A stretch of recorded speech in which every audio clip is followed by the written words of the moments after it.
Okay. The demand for you to produce more with less is insatiable, and you're continually changing within your organization to meet this need. Yet little of it makes any real difference. It is frustrating and overwhelming to have to implement what looks like obvious answers that yield very little return. You've upgraded software, changed applications, you've hired new people to lead, you've downsized, upsized, and moved staff around. You've brought a new process that promised to streamline and make everything better. You've trained everyone company-wide on crucial conversations, respect in the workplace, diversity, leadership, communications, the new system, and a dozen other courses we don't know about, etc., etc. And of course, you've hired the consultants. Oh, the wise consultants. And when all the reports, recommendations, and training are done, not much has really changed, except your budget.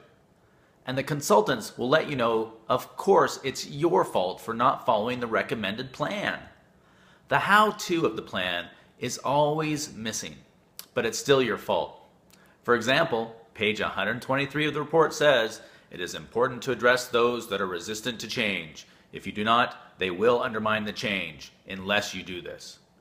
How you do that? Well, that's not in the report. You go figure it out. The problem is that all of these strategies deal with the symptoms, not the source of the issue. If I've got a disc out of place in my back that has me walk a bit lopsided, and then I eventually complain, my hip is stiff, my foot hurts, you'd be stupid to get me a new shoe, or an orthotic, or a foot massage. You'd be wise to look upstream to the source of the issue, my back. And very few organizations or consultants get what is the ultimate upstream source of all the issues.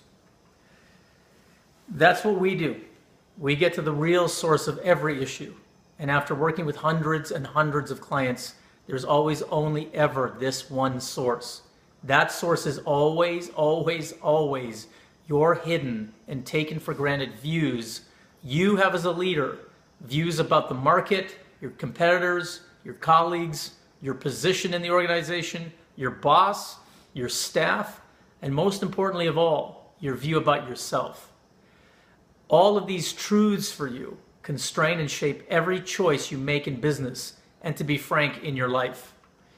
One of the most powerful revelations you'll discover in our program is that who you think you are and how you actually show up are different, in some cases radically.